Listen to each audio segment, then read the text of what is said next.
El juez tuitero Judge de Zipper desentraña los arcanos del derecho y de los jueces en un libro que va más allá de sus hilos en Twitter. Resulta que Judge de Zipper ha publicado un libro que se titula eh, Destripando el Derecho.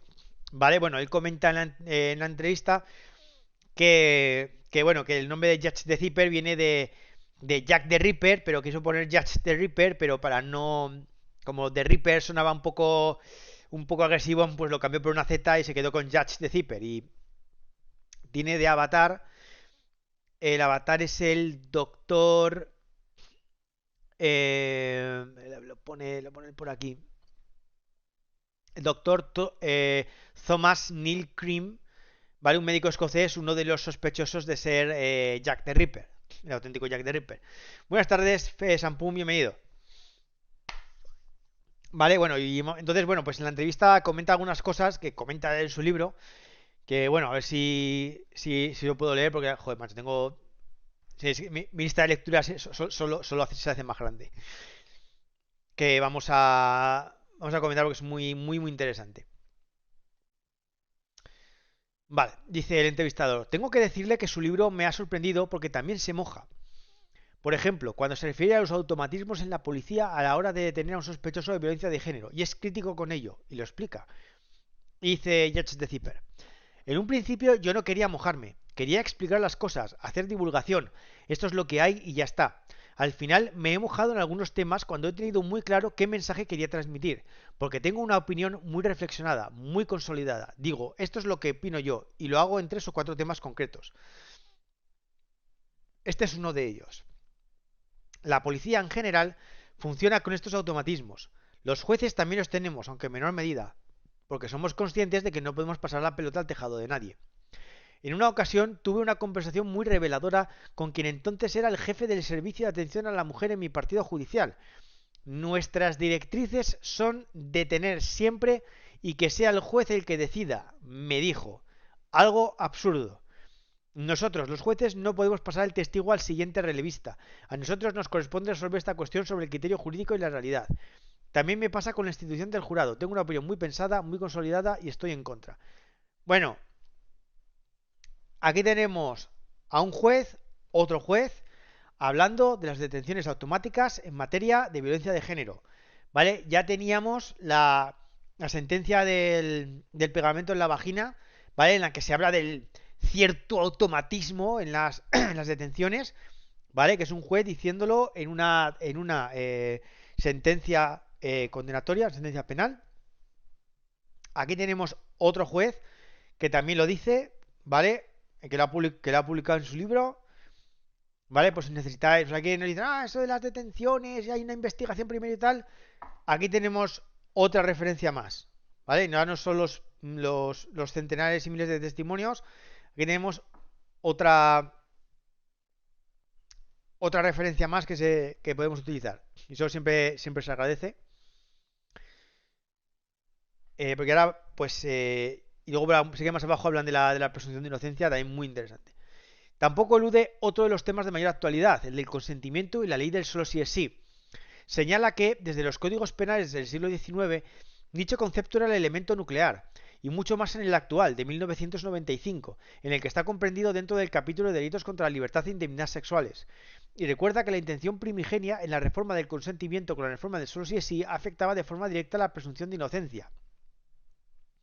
Claro, detrás de los mensajes del solo si es sí, o hermana, yo sí te creo, de todas estas consignas que secundaron algunos políticos, recuerdo a Carmen Calvo que dijo que a la mujer había que creerla sí o sí, lo que había era efectivamente un intento de matar, asesinar o destruir a la presunción de inocencia.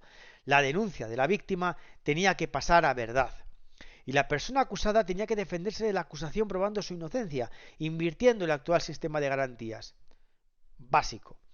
Inicialmente, el proyecto de la ley que se llevó al Parlamento incluía una descripción del consentimiento que, tal y como estaba expresada, ponía en riesgo la presunción de inocencia, contrariando los tratados internacionales de protección de derechos humanos que garantizan ese principio. No sé si os acordáis que estuvimos analizando la ley del solo sí es sí, cuando salió experto en igualdad y yo aquí en este mismo podcast y salió alguien preguntando, oye, ¿es eso de que, de que esta ley vulnera la presunción de inocencia y tal? Y dijimos, en su primera redacción, la forma que tenía el consentimiento de escribirse era tan restrictivo que básicamente te dejaba sin desarmado, ¿vale? Que en la práctica de facto te dejaba que tenías tú que demostrar tu inocencia y no al revés. Bueno, no era, es decir, aquí tenemos un juez con exactamente con la misma apreciación, ¿vale? Para que veáis el nivel. He escuchado a juristas decir que no hay que exagerar tanto la presunción de inocencia cuando hablamos de estos delitos queriendo proteger a la víctima, y esto es erróneo. Todo esto acontece a raíz de la sentencia de la Manada, que condenó a los acusados sobre la base de la versión de la víctima. A la víctima se la creyó, solo que su relato se calificó en principio como uno que no incluía violencia o intimidación, cosa que después corrigió el Tribunal Supremo, como todos sabemos. Que consideró aquello de la intimidación ambiental, si os acordáis. Dice el entrevistador, son delitos que se producen en la intimidad. Dice Just Zipper. Soy muy consciente de ello, como magistrado, y de que al final queda la palabra de uno contra la del otro. Es cierto que en ocasiones entendemos o creemos percibir que ha habido algo más, pero no podemos materializarlo porque las pruebas son las que son y nos vemos obligados a archivar o absolver. Y lo hacemos con el convencimiento interno de que a lo mejor había algo más, pero que no hemos podido desentrañarlo.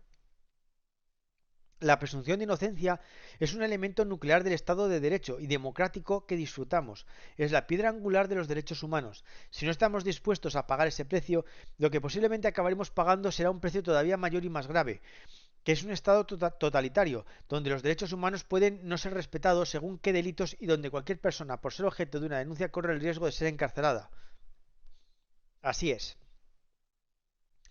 Dice el entrevistador, como lector se agradece franqueza, como cuando afirma que sí, que existe una justicia para ricos y otra para pobres. Y me hace mucha gracia que cite al expresidente del Consejo General del Poder Judicial y del Tribunal Supremo, Carlos Lesmes. Dice Jacques de Zipper. Sí, durante su mandato tuvo varias intervenciones gloriosas. Él fue quien dijo que la justicia era muy buena cazando robagallinas y menos eficaz atrapando a ladrones de cuello blanco. En la carrera judicial también lo recordamos y ponga comillas, con cariño, cuando dijo aquello de que a los jueces había que guiarlos con el palo y la zanahoria. Nunca llegó a pedir disculpas por eso. Vale, y... Ah, sí, bueno, espera, de la malversación también es interesante. ¿Piensa realmente que nuestro código penal necesita una actualización? Está claro que los delitos que puedan cometer las personas que están en una situación de poder o que tienen medios son más difíciles de perseguir. Y como tenemos falta de medios, al final de los medios sale más rentable dedicarlos a asuntos que de más fácil persecución que aquellos que son más complicados. Que no digo que no se investiguen, pero como hay falta de medios, al final donde se nota más es en donde los delitos son más complejos de investigar. Delitos de cuello blanco, por decirlo así, donde hay multitud de documentación bancaria y económica, muchos implicados, contratos administrativos que hay que desentrañar cómo funcionan. Son más difíciles de investigar, requieren más tiempo, más esfuerzo que ir a por un ladrón, que es mucho más sencillo, porque no hay que hacer grandes esfuerzos. La falta de medios acaba perjudicando la persecución de estos delitos. Serían necesarias algunas reformas legales, como incrementar las penas de algunos delitos que están en situación de poder, pero los vientos circulan precisamente en dirección contraria. ¿Se refiere a la malversación? No. Es evidente, se ha hecho una rebaja del delito de malversación de caudales públicos. La sociedad debería ser mucho más contundente con aquellos que están en situación de poder, porque están infringiendo un deber especial de cuidado. Y dice el entrevistador, explica muy bien que no existe en nuestro Código Penal un delito específico de corrupción, que son 10 delitos con otros nombres, pero que no llevan el apellido corrupción. Y dice Jacques de Zipper, así es, si busca la palabra corrupción en el Código Penal no encontrará la palabra corrupción. Se están transmitiendo mensajes interesados, como que solo hay corrupción cuando el político se queda con el dinero, y no es así, es corrupción cada vez que se utilice mal ese poder, aunque sea para enriquecer al vecino y no a sí mismo, o aunque sea para perjudicar a otros y no enriquecer a nadie. La clase política quiere vender otro mensaje porque los afectados son de los suyos, por eso cuando la corrupción les salpica, ¿cómo lo solucionan? Cambiando el concepto de corrupción, diciendo que no es corrupción. Vale. Y la vamos a dejar aquí porque le pregunta por sus hilos de Twitter. Bueno, pues muy interesante las declaraciones de Jacques de Zipper y su libro que he puesto Destripando la Justicia, ¿vale? que dice que, bueno, que ha sido escrito para personas sin conocimientos de derecho. Y bueno, tiene buena pinta. Y bueno, he dejado el enlace en la descripción al Amazon, por si le queréis echar un ojo.